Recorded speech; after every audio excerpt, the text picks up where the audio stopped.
Desde a sua máxima histórica há um ano atrás, aproximadamente, a Prio já caiu mais de 27% nos seus preços. Será que está acontecendo alguma coisa com a empresa para essas cotações não estarem acompanhando até a alta da bolsa? Ou simplesmente é apenas uma coisa normal que o mercado já precificado? Vamos trocar uma ideia sobre isso. Fala pessoal, aqui tá falando Prio Guys, sou economista aqui do canal. Antes de começar o assunto do vídeo, já sabe, né? Em vez de todo topo, você vai ter conteúdo porrada. Se você não é todo topo, guarda teu like. Quando você aprender alguma coisa nova nesse vídeo, já lembra de mim, deixa aquele like, aquela inscrição. Então, sem mais delongas, bora pro vídeo. Prio já é uma empresa conhecida aqui da gente, tem vários vídeos da Prio aqui no canal. Vou até deixar aqui em cima um card da análise que eu fiz, mas vou ser bem breve na explicação. Como eu disse, se você quiser entender um pouquinho mais sobre a Prio, a gente tem várias análises, várias explicações dela aqui. Mas só passando rapidamente, como é que a Prio atua? A Prio, a antiga PetroRio, é uma empresa que compra campos de petróleo que não são tão eficientes e basicamente torna esses campos eficientes. Então você tem a Petrobras, que é uma empresa já grande, tem vários campos, vários poços, e são campos muito grandes. Acaba que os campos menores não são tão interessantes para ela, são menos eficientes. Então o que ela faz? Ela vende esses campos. A Prio, como é uma empresa muito menor, compra esses campos e deixa eles mais eficientes, porque ela não tem campos com uma estrutura grande. Então ela foca em operacionalizar e deixar esses campos mais eficientes. Aí há uma criação, uma geração de valor muito alta, que foi exatamente isso que a Prio fez nos últimos anos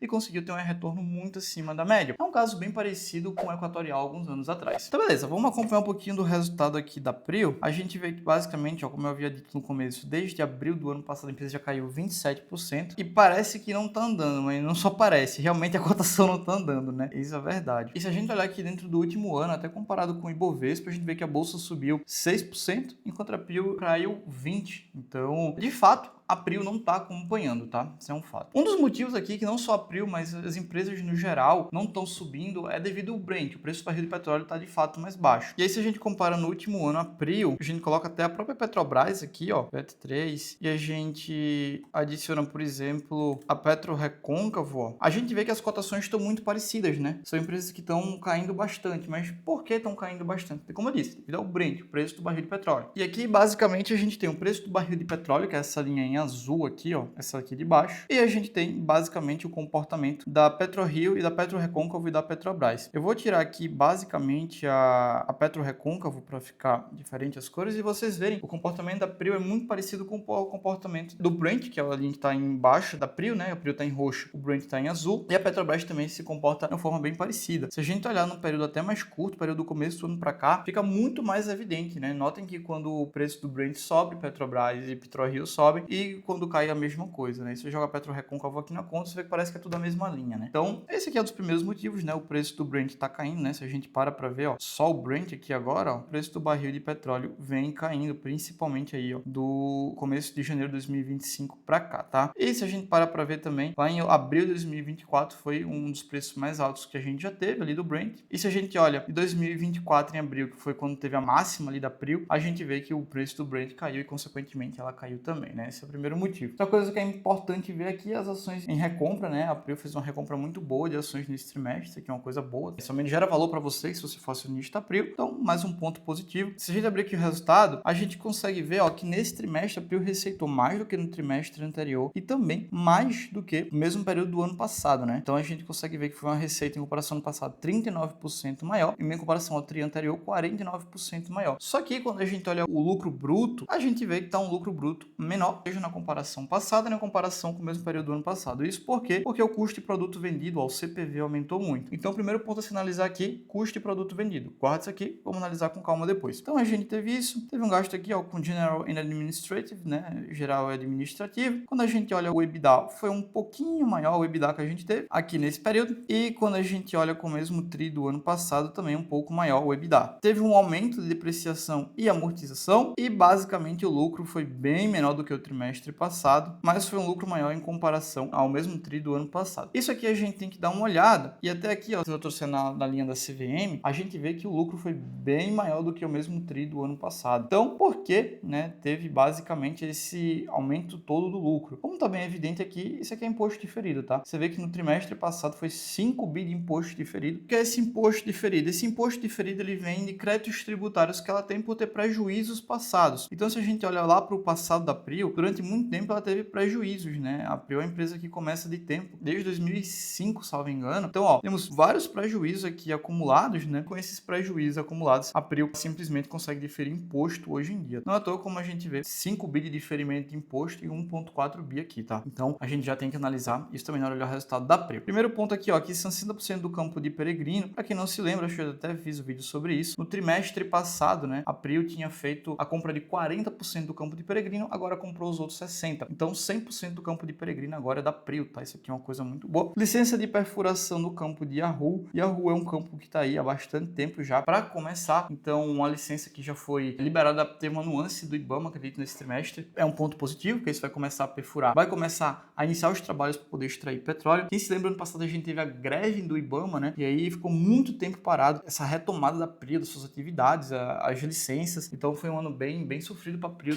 devido à crise do IBAMA, tá? Anuência aqui para o reparo, né? Para melhorar a produção no campo de Tubarão Martelo. Uma produção média de 109 mil barris de petróleo por dia. Isso aqui é alto, tá? Isso aqui é bem interessante. E tende a aumentar, dado que a gente tem que o Wahoo vai começar a funcionar e o aumento aqui da aquisição do campo de Peregrino. Então, era natural que isso aqui acontecesse. Um ponto não positivo que a gente vai ver é o lifting cost. Que é o lifting cost? É o custo que a Prio tem para ir lá extrair o barril de petróleo. Esse é o custo que aumentou na Prio, né? Até se eu descer aqui, mostrar para vocês, o lifting cost é esse aqui da Prio, ó. Esse custo da Prio, ele é muito baixo, por mais que você note que ele vem aumentando aqui nos últimos tris. Mas isso aqui é provavelmente a ineficiência devido ali a pausas, também a aquisição de novos campos, isso aumenta aqui o lifting cost, mas é um custo de extração muito baixo. Esse custo ali de 6, 7 que ela tinha, era mais baixo que isso, era só na Arábia Saudita, que eu já disse aqui, você fura, jorra petróleo do chão, né? Mas esse custo aqui, ele tá maior devido a problemas operacionais da Prio e também dessas novas aquisições. Então, o que eu espero é que esse custo volte a baixar, volte a cair nos próximos trimestres, tá? Beleza, teve ali a emissão de debêntures, emissão de dívida, né? Eficiência de 88% do campo de Albacora Leste, depois a gente vê com calma isso aqui. EBITDA ajustado, Pedro, isso aqui é muito, é pouco. Tem que fazer comparação pra gente ver. E um lucro líquido, ó, 345. Mas se ele não considerar aquela questão do imposto, não serve de nada, né? Então, isso aqui é só a Prio trazer números favoráveis para ela, né? Isso aqui tem que ser levado em conta. Mas vamos lá, produção de barril de petróleo deu uma aumentada bem legal, isso aqui é interessante, né? A gente vê que tinha chegado a 100 mil em 2023, depois caiu, e agora com a aquisição de Peregrino, ó,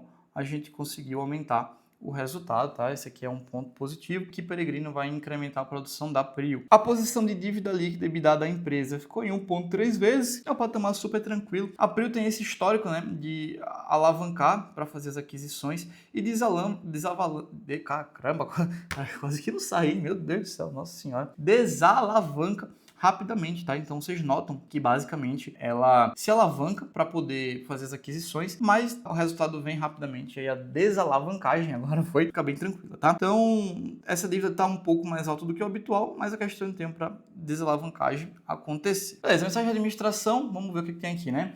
Marcados alguns avanços importantes, dificuldades globais, a Prio nasceu da diversidade 2015, novos negócios, mais uma conquista, contratos da Equinor, aqui ó, 60% do campo de Peregrino, tá? Por 3,3 bilhões de dólares, tá? Então, legal. Adicionando 202 milhões de barris de reserva. Então, vai aumentar bastante, como a gente já viu a produção da Prio. A transação pode ser concluída entre final de 2025 e meados de 2026, beleza? Aprovação, pilar central, blá, blá, blá, blá, blá. Operacionalmente, uma produção de 109 barris no primeiro tri, consolidando os 40% de Peregrino adicionados no final do ano passado, tá? Então, essa produção está incluindo os 40% que adquiriram lá em setembro. O lifting cost 12 a gente já falou, que foi abaixo da expectativa, como eu disse, está mais alto que o normal, devido à anuência para intervir nos postos de Tubarão Martelo e ao comissionamento de uma turbina e de um compressor de gás instalado no FPSO, que é um navio em Albacora Leste. Beleza? Então, está explicado por que o lifting cost foi mais alto, melhora significativa, 88,8%. Legal, a gente vai ver se aqui é muito ou se é pouco, olhando do histórico. Retomada na produção do campo de Frade, depois de uma parada programada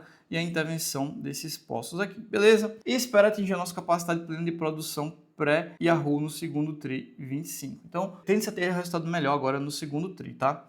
Isso aqui é um ponto bem importante. E provavelmente o Wahoo comece a atuar no terceiro TRI desse ano. Isso aqui é bem importante, tá? Na frente ambiental teve licença de perfuração no campo de Wahoo, ponto positivo. Iniciar atividades no campo através da sonda, beleza? Concluímos a primeira fase, avançamos a segunda, ok? Teve anuência do IBAMA para realizar workovers, que são as melhorias no posto do Tubarão Martelo, que teve produção interrompida por falha nessas bombas, ok? E segue aguardando a licença de instalação de Wahoo para interligar os poços ao FPSO de Frade e início da produção. Então os poços de Wahoo vão ser ligados com Frade. Isso aqui vai dar uma eficiência muito boa para a Prio, porque reduz bastante os custos, tá? E aí, basicamente, essa licença para interligar os poços, eu achei aqui uma imagem que é basicamente explicando isso aqui, que é o que a gente chama de tieback, né? A imagem não está das melhores qualidades, mas é o que a gente tem aqui disponível, que é basicamente, ó, esse aqui é o campo de Frade, né, que é o navio petroleiro, e aqui é o campo de Wahoo, né? Então, o que é que acontece? O sistema de tieback faz com que não precise ter outro navio petroleiro só para Wahoo. Então, todo o óleo que for extraído vai ser interligado e vai, ó, diretamente para Frade. Isso tem uma economia de custo muito alta, tá? Então, a licença que estão esperando é exatamente para isso aqui. Beleza. Desempenho, volume de vendas da companhia com 10,2 milhões de barris, tá? O maior volume da companhia, então muito bom, vendeu mais. Já consolidando o Peregrino, mas é natural que venda mais porque está adquirindo mais poço, né? Isso faz parte. Beleza, um cenário de queda no preço do Brent. Então, por mais que o preço do Brent tenha caído como a gente viu, a gente tem um mercado das pessoas querendo comprar, tá? Então, isso aqui é bom. Negociar nossos barris com níveis de descontos competitivos, por causa da estratégia. Beleza, tranquilo? Janela de mercado, duration, dívida, isso aqui a gente acompanha mais embaixo depois. Aqui a gente tem o desempenho operacional da Prio. Aqui tem o preço Brent médio, $74, então um pouquinho abaixo do primeiro tri, mas bem em linha com o final do ano passado. Esse aqui é o preço do barril, como eu havia falado. A taxa de câmbio média do período, ó, 5,84, 5,85, então bem em linha, sem muitas delongas, só aumentou em relação, ó, ao primeiro tri. Então a taxa de câmbio subiu, a gente tem o preço médio do Brent de referência caiu. E aí, então, tecnicamente, a variação não deveria ser das maiores se a gente estivesse olhando só para preço de Brent e para câmbio. Mas como a gente viu que tem um aumento de produção, né, consequentemente vai vender mais, então a receita aumenta, tá? Então, a gente teve, ó, aumento nas vendas ali, ó, da Prio. Então, isso aqui é bem significativo. Então, se aumentou a venda, consequentemente aumenta a receita e aumento de produção também, né? Isso aqui é algo bem relevante para a Prio, como eu já havia falado, mas de ponta negativa, teve aumento do lifting cost, mas se reduzir vai dar mais lucro para a Prio ainda lá na frente, tá? Aí ele fala aqui, basicamente, os destaques operacionais, produção da companhia, então, beleza, aumentou em comparação ao trimestre anterior, e o volume de off-takes também aumentou, um aumento de 34. Off-takes são as vendas diretas que ele faz, tá? Aumento na produção foi devido ao campo de Peregrino, como a gente já havia falado, adquirido em dezembro de 2024, e aí teve alguns impactos que dificultaram ali a produção, como trocar uma turbina em Albacora Leste e interrupção em Polvo e Tubarão Martelo. O volume reduziu, tá? Devido ao declínio da produção, então a produção começou a cair aqui em Frade, e também a parada no poço, que segue aguardando a anuência do IBAMA. Então você vê que é muito dependente dessa questão do IBAMA, né? Infelizmente, né?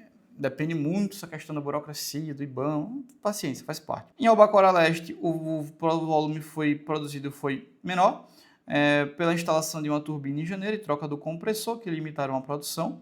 Esse é um ponto meio chato da Prio, de qualquer empresa petrolífera, né? Porque tem sempre essa questão de parar, enfim, retomar alguma falha, etc. Então isso impacta bastante, aí bota o IBAMA no meio, já piora a situação toda. É paciência, né? O volume produzido por Tubarão Martelo foi 32%, 9% inferior ao volume produzido pela parada dos poços aqui, né? Então, sempre tem essas paradas ao que quebra a produção da Prio. Em Peregrino ali, 38 mil barris de petróleo por dia, tá? Um aumento ali de 248 em relação ao quarto tri 24, que conclui a aquisição da Prio em 5 de dezembro de 2024. O lift cost aumentou, como eu já havia falado, né? Saiu daquele 6,8 para uns 12, por causa de Peregrino, que foi adquirido, que opera com lifting cost superior aos ativos da Prio. Então, se ele tem a Prio faz exatamente, compra e melhora os campos. Está comprando uma coisa que é ruim, consequentemente vai afetar a produção do geral. Então, como eu disse, espero que isso aqui melhore nos próximos trimestres. Estratégia de comercialização, condição favorável no petróleo. A modalidade de entrega ao cliente, ela faz entrega ao cliente, permitindo a companhia acessar mercados estratégicos, com vendas para a China, Estados Unidos e Europa. Então, elas vendem diretamente para o cliente, isso economiza custos, é uma estratégia eficiente, em um cenário que o preço do barril de petróleo muda bastante, beleza? E aí ela consegue capturar melhores descontos, porque vende diretamente para o cliente, né? Então isso aqui é muito bom. Ok, vendeu 10,2 milhões de barris de petróleo, um aumento de 34%, em relação ao primeiro tri, 43% maior que o trimestre passado. Isso devido a Peregrino, né? Mas coisa esperada de se acontecer. Aí passando aqui campo por campo, tá? Então vamos lá, primeiro é o campo de Frade, tá? Foi de 38 mil barris de petróleo, teve uma queda em relação ao primeiro TRI 24, então se a gente olha daqui para aqui, teve uma queda, né, 18%, devido ao declínio natural da produção, então a produção está começando a decair já. Desde maio de 2024 tem um poço parado, aguardando a anuência do IBAMA, né? Como sempre IBAMA. Mas, de qualquer jeito ali, a eficiência do poço foi 99%. Então, o que deu para fazer foi feito, é basicamente isso, tá? E teve ali uma parada programada, tá? Então, ainda teve isso aqui em abril. E também para viabilizar a futura entrada do óleo que vem lá de Yahoo, daquele tieback, né? Aquela ligação que eu havia mostrado. Então, basicamente, Frade, ok, nem sem muitas complicações. Esse aqui é o FPSO, né? Que é o navio. Polvo e tubarão-martelo, né? A gente vê que a eficiência operacional já é bem diferente, né? 32% inferior ao mesmo período do ano anterior, né? Então, 32% aqui abaixo. Porque teve a parada nos postos que a gente viu, falha em bomba, aí tem a anuência do IBAMA, que foi aí já no final de abril, e as intervenções ocorrerão logo após a conclusão da perfuração. Então, a produção teve queda de 9%, tá? Foi exatamente essa queda aqui. Então, assim, é um campinho mais problemático, mas, enfim, menos eficiente, isso aqui seria a palavra correta, né? Mas também a produção atualmente é mais baixa, né, em comparação aos outros. Aí essa aqui tá a foto de polvo e tubarão-martelo, beleza? Aqui é o campo de Albacora Leste, ó. Representou uma produção média de 22 mil barris de petróleo aproximadamente, uma eficiência operacional um pouco mais baixa também. Aí a queda foi por causa de uma turbina em janeiro e um compressor em março. E aí a eficiência também foi mais baixa, 69%. Então, basicamente, isso aqui é uma questão de que falta melhorias em Albacora Leste para performar ainda melhor, tá? Esse aqui é o FPSO de Albacora Leste. Eu acho bem bonito, né? Esses navios são... Eu gosto de ver, acho bem legal, né? Aí a gente tem Peregrino, basicamente aqui, né? Bem constante ali, né? Então, assim, é uma coisa bem recente. Isso aqui não é trimestre, isso aqui é mês, tá? Foi perfurado um novo poço produtor em março. Com isso, o campo de Peregrino registrou uma produção de 38 mil barris de petróleo por dia. E no 1º de maio teve ali a contratação de 60%, né? Então, muito bom ali para concluir o campo inteiro. Aí a gente tem a rua ali, né? Licenciamento, não começou ainda. Mas os próximos passos ali, ó, inclui obter licenciamento para iniciar a construção de interligar o Yahoo com o Frade, finalizar as adequações no campo de Frade para processar o óleo de Yahoo e extrair o primeiro passo, né? Então já foi mais distante, né? Tá mais próximo de acontecer, né? Então tá quase lá. Essa parte do meio ambiente a gente passa. Essa parte do resultado aqui, como eu disse, vamos dar uma olhada no Fundamentei, que eu acho mais limpo do que isso aqui, tá bem poluído. A gente tem basicamente aqui, ó, Peregrino representando 32%, Albacora Leste 27%, Frade 28%, e Polvo Tubarão Martelo Menor ali com 11%, né? Esse tá por ativo. Então tá começando a ficar bem equilibrado, isso é bom para não estar dependendo só de uma única fonte, né? Então a gente vê ó, que o custo de produto vendido somou 129 milhões, 104% bem maior do que o primeiro TRI, pela consolidação do campo de Peregrino. Então, é um daqueles pontos que eu já havia falado que impactou bastante o resultado da Prio. Se a gente ver aqui, ó, por mais que a receita tenha sido maior, o custo foi grotescamente maior, né? Então, Pedro, por quê? Por causa da aquisição do campo de Peregrino, tá? Então, não à toa ali que a gente teve um lucro bruto menor, porque o custo foi bem maior, tá? Então, esse foi o primeiro ponto que a gente havia falado que tinha ficado pendente, né? Uma coisa mais atípica, digamos assim. E aí, também, já olhando aqui, a gente teve um aumento na depreciação e amortização. Esse aumento na depreciação e amortização é devido também à aquisição de Peregrino. E aí, consequentemente, a gente já tem, ó, 38% abaixo de EBIT, né? Então, tá lá, explicado. Então, enfim, o resultado da Prio é mais fraco por causa disso, mas quando a gente joga o imposto aqui na conta, o resultado fica até melhor, né? Então, assim, se você não sabe analisar, você fica tudo distorcido, né? Porque basicamente lá no CPV já tem algo que impacta o EBITDA, né, que é o custo de produto vendido, que vai impactar de fato o EBITDA mesmo, que é a aquisição de Peregrino. Aí você já joga que a depreciação aumentou, que também mexe no EBIT. Aí você bota o diferimento do imposto, que já mexe no lucro. Aí o cara que só olha lucro tá perdido, né? Fica olhando esse negócio de preço-lucro, puta merda, né? Só... Porra. Vocês estão vendo a complexidade do negócio. O cara vai olhar preço, lucro e fazer análise com base nisso, não dá, pelo amor de Deus. Continuando aqui a análise, né? ROIs totalizou 87 milhões, blá, blá. A companhia, um resultado operacional, beleza? As despesas incluem gasto com merger and acquisition, né? Fusão e aquisição, pessoal, geologia, momento, tudo bem. Decorre da mudança da metodologia na provisão do limite, tá? Besteira.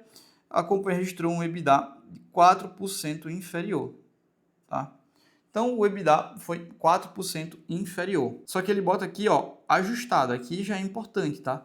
Porque aqui ele está fazendo os ajustes necessários. Então, beleza. Foi um EBITDA menor? Foi, mas pelo menos aqui está ajustado, tá? O resultado financeiro, de fato, foi negativo por causa da dívida, né? Então, dívida, resultado financeiro fica negativo mesmo. Esse resultado financeiro negativo, como eu disse, vem, de fato, por uma maior dívida, então a maior dívida impacta o resultado financeiro negativo maior também. A gente tem um custo da dívida ali em 6% ao ano, custo da dívida tranquilo, dívida, uma duration média de pagamento de 2,6 da dívida, enfim. Então a gente vê, para pagar entre 2026 e 2027, uma parte da dívida. Boa parte está presa aqui em capital de giro, né? Isso aqui é importante. Aí ele fala da dívida, né? Que teve ali um aumento, basicamente explicado pelo earnout, a Bacora Leste, que é basicamente um pagamento que ela se comprometeu em fazer a Petrobras se o preço do barril chegasse a um determinado valor, que chegou em 2024, que foi um acordo do campo que ao comprar da Petrobras, que é o Bacora Leste.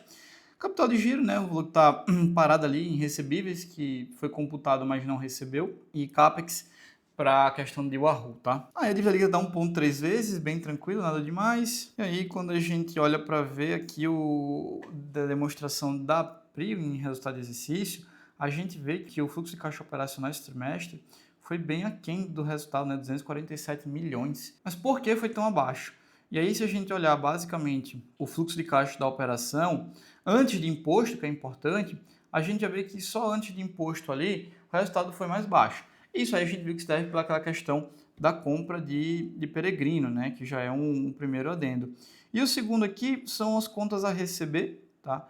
Que a empresa estava positiva, teve um adiantamento, recebeu as contas aqui, mas aqui ela vendeu e não recebeu ainda. Então, de sair de 73 milhões de dólares positivos para 152 milhões de dólares negativos, né? Ela vendeu e não recebeu ainda, né?